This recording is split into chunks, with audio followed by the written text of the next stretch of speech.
Je m'appelle Maxime Simon et je travaille chez Snowflake France en tant que Sales Engineer. Nous allons voir ensemble comment utiliser Snowpipe Streaming afin d'insérer des données dans Snowflake en mode streaming, c'est-à-dire ligne par ligne. Dès que des lignes sont générées dans l'application source en Java, elles sont insérées dans une table de staging dans Snowflake et puis on crée des dynamic tables sur cette table afin de transformer les informations et qu'elles soient consommables par des utilisateurs. Vous pouvez répliquer l'atelier par vous-même, il s'appelle Snowpipe Streaming and Dynamic Tables for Real-Time Ingestion. Et sur la première page, nous avons ici un diagramme qui nous explique la structure de ce qu'on va faire. Sur votre desktop, vous allez faire tourner un programme en Java qui simule une application qui va générer des données qui vont être insérées donc, au travers de JSON vers une table de staging dans Snowflake. Sur cette table, on va créer 3 Dynamic Tables, une vue courante des choses, ensuite un summary et une table en Slow Changing Dimension. Et sur cette table dynamique, on va venir créer plusieurs vues dans des schémas différents, le schéma public et le schéma Personally Identifiable Information, c'est-à-dire PII, avec des vues sécurisées. Vous pouvez répliquer cet atelier facilement en suivant les étapes Setting up Snowflake, Setting up your desktop et puis commencer à streamer des données dans Snowflake. Dans mon cas, j'ai déjà téléchargé les fichiers nécessaires, donc nous allons commencer directement dans VS Code. Vous pouvez voir sur la gauche que j'utilise l'extension de Snowflake afin de me connecter à mon compte Snowflake depuis VS Code et j'exécute ce code SQL. Avec le rôle Account Admin, je vais commencer par créer les rôles nécessaires ici, Stream Role PII, Stream Role PII Allowed et les données à mon utilisateur Stream User ainsi qu'à mon utilisateur Sandbox. J'utilise Sandbox pour lancer ces requêtes de façon interactive et je vais utiliser StreamUser dans le background comme un utilisateur technique qui va connecter mon application Java à Snowflake. Ici avec l'utilisateur Sandbox, nous allons créer la base de données StreamDB, l'utiliser et ensuite donner l'ownership du schéma public et de la base de données StreamDB au rôle StreamRole. Ensuite, on va donner le rôle StreamRole à sysadmin et on va utiliser StreamRole afin de créer le schéma Engineering, utiliser ce schéma, utiliser Compute Warehouse et créer les tables avec lesquelles nous allons travailler. On crée la table CDC StreamTable qui contient juste un variant. Voilà les données que nous allons streamer, ça va être un seul variant en JSON qu'on va aller insérer dans Snowflake. Prochaine étape, dans mon terminal, je vais utiliser .runmax afin d'exporter des données donc, depuis mon application Java à la vitesse maximum vers Snowflake. Ici, en quelques secondes, je vais générer 1 million de lignes en 7,7 secondes. Après 25 secondes, Snowflake me répond que toutes les données sont insérées. Je peux faire un select star et j'ai maintenant 1 million de lignes dans ma table streaming stable. Ici, 10 000 lignes me sont montrées. On voit que ce sont des JSON. Si je fais un select count, j'ai 1 million de lignes. Je peux ensuite créer des transformations. Ici, par exemple, si je veux aller récupérer les données en les extrayant du JSON, avec la syntaxe 2.transaction 2.primary key tokenized, je peux aller rechercher les données dans le JSON. Donc ici, rechercher les order ID encrypted, les différentes actions, les temps de commit, l'utilisateur de la base de données et les différentes composantes de mes données, qui sont en fait des ordres qui sont envoyés sur la bourse, avec des ordres long ou short, avec un prix.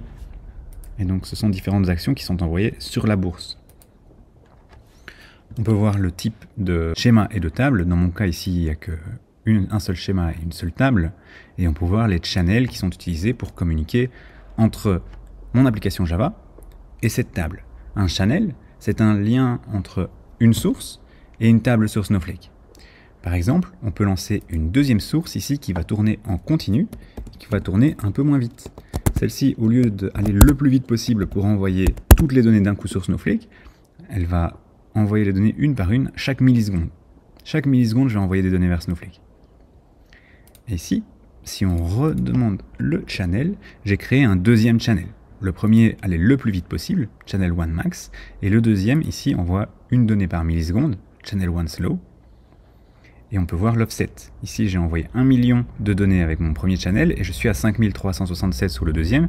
Si je rafraîchis mon channel, maintenant après quelques secondes, je suis à 17 000 données. Et là, nous avons une table de staging qui va recevoir toutes les données qui sont donc insérées ligne par ligne dans Snowflake avec un lag entre 1 et 10 secondes. Ensuite, sur ces données, on peut créer un pipeline dynamique qui va venir agréger et traiter ces données afin d'en extraire de l'intelligence avec un certain lag. Dans ce cas-ci, on appelle ça une dynamic table. J'ai un lag de 1 minute et je définis l'entité de calcul qui s'appelle compute warehouse qui va faire tourner cette table et la rafraîchir. Ensuite, j'ai une requête qui vient extraire les informations donc, de mon JSON avec notamment l'action qui a eu donc, un ordre, le ticker, la position short ou long, le prix demandé, la quantité demandée et d'autres informations. Dans ce cas-ci, je veux juste les ordres current, donc je vais prendre que les ordres qui sont encore actifs, je vais enlever les ordres qui ont été annulés, et je vais prendre seulement le dernier ordre s'il y en a plusieurs. Donc si j'ai eu plusieurs ordres d'affilée, je prends seulement le dernier qui est encore actif. Et ensuite, quand ma table sera rafraîchie, je peux venir la requêter et toutes les minutes, cette table va se rafraîchir automatiquement afin de garder l'état des informations le plus actuel. Je vais créer plusieurs tables dynamiques. La deuxième ici est une Slow Changing Dimension. Donc là, je veux garder tous les records qui sont insérés dans la table et je veux savoir quand les données étaient valides et quand elles ont été invalidées. Donc je crée une colonne valid from pour le moment où ma transaction a été commit et ensuite une colonne valid to qui va me dire quand cette transaction est devenue invalide. Et donc je vais garder l'historique de ce qui s'est passé dans les transactions sur ma plateforme. Ensuite, je peux définir un lag dans mes dynamic tables, mais je peux aussi le définir comme étant downstream. Dans ce cas-là, si j'ai plusieurs dynamic tables qui viennent se construire l'une sur l'autre, je vais seulement indiquer un lag au dernier niveau, à la dernière table, et les autres tables vont se mettre à jour au besoin en fonction de la dernière table. Donc si je crée celle-ci qui est un summary de mes différentes actions, donc pour chaque ticker, la position, le prix minimum, le prix maximum, le prix moyen, le total des actions et la valeur totale. Je vais prendre ce summary pour chacun de mes tickers, donc chacune de mes actions. Je traque 30 actions, donc je vais avoir 30 actions pour les ventes et pour les achats. Ça me fait 60 lignes. Et ensuite, je vais créer une deuxième dynamic table qui va avoir un lag de 2 minutes et qui vient sélectionner des données depuis la première. Et celle-ci va juste me donner pour chaque ticker le prix le plus bas et le prix le plus haut des statistiques. Et donc une fois que je crée celle-ci, eh bien je viens automatiquement mettre un ordre de rafraîchir mes données toutes les 2 minutes qui va impacter les données à la source. Potentiellement, je pourrais avoir des dizaines de tables qui se construisent l'une après l'autre et l'une sur l'autre, qu'elles soient toutes downstream, et seulement la dernière table aurait un ordre de se rafraîchir toutes les 2 minutes. Et dans ce cas-là, tout mon pipeline serait dynamique. Quand je veux passer toutes les heures ou tous les jours, en changeant une seule table, je viens changer la fréquence de rafraîchissement de tout le pipeline. Maintenant, un petit peu de temps à passer, nous allons aller voir dans l'interface graphique de Snowflake les vues dynamiques. Dans Snowflake, je sélecte StreamDB et dans le schéma Engineering, j'ai maintenant une table, CDC Stream Table, qui a maintenant 1 200 000 lignes. Donc j'ai 200 000 lignes qui ont été streamées pour chaque milliseconde. Et ensuite, j'ai 4 Dynamic Tables que je suis venu construire. La première que nous avions faite, c'était Current, qui me donne l'état actuel.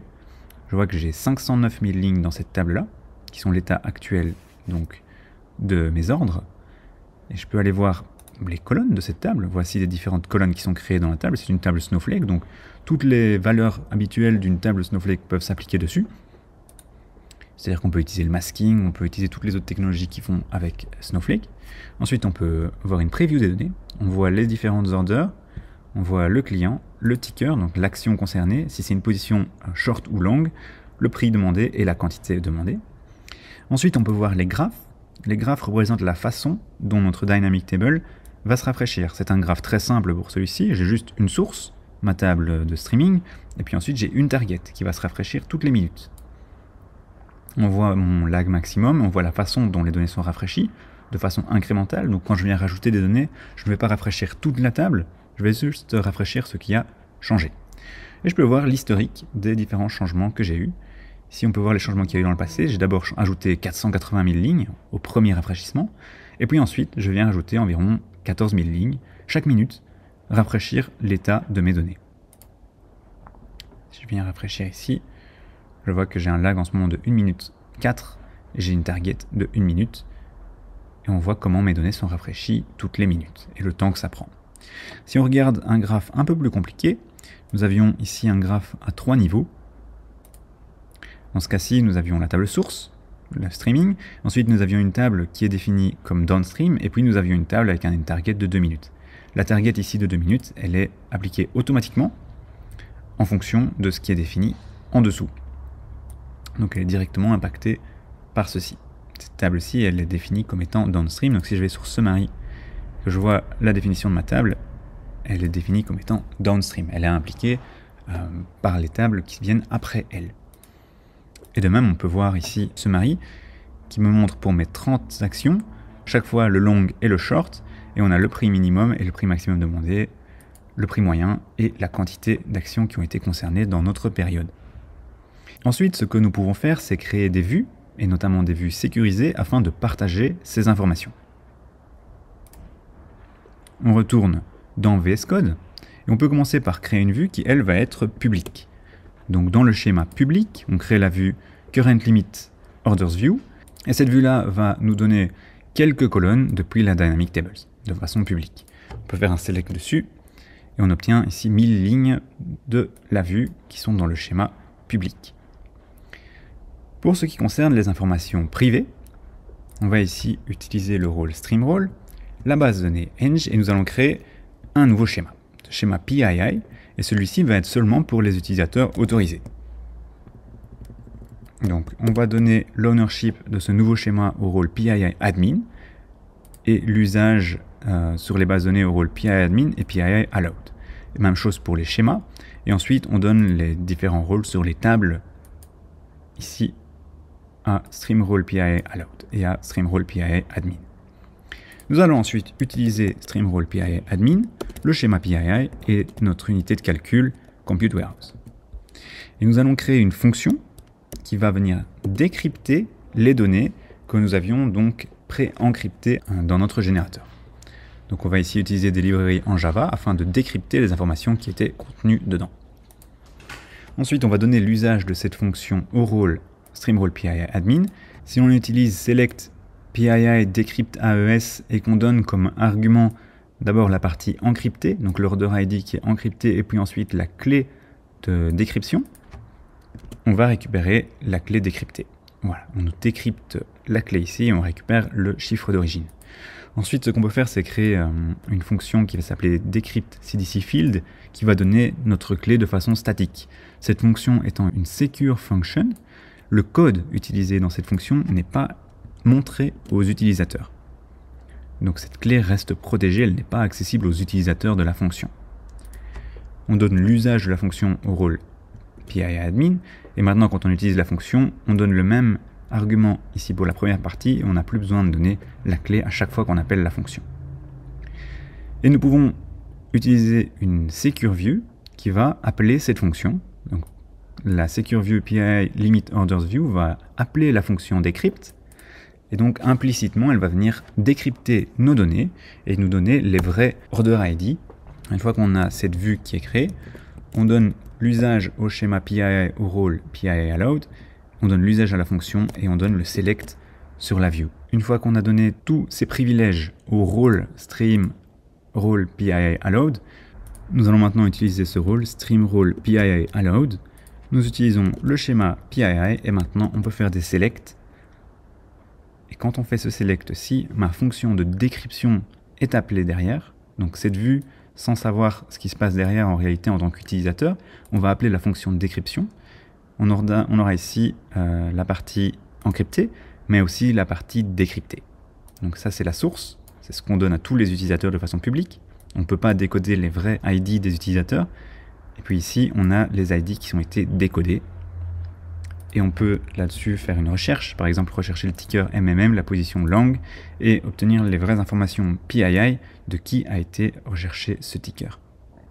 Dans l'interface de Snowflake, on peut maintenant voir que nous avons un nouveau schéma PII qui contient la vue Limit Orders View, qui est une vue sécurisée. Donc on ne peut pas aller voir sa définition ici. On peut juste faire une preview des données si on en a le droit. Dans ce cas-ci, mon rôle account admin n'en a pas le droit, donc il faut que j'utilise les rôles qui ont été autorisés. En quelques minutes, nous avons vu ensemble comment générer des données depuis un programme en Java sur mon ordinateur, qui ensuite envoyait des JSON dans une table de staging sur Snowflake. Cette table de staging est consommée par 3 Dynamic Tables, et nous avons ensuite créé des vues sécurisées, qui appellent une fonction sécurisée afin de décrypter les données PII et les afficher seulement aux utilisateurs autorisés.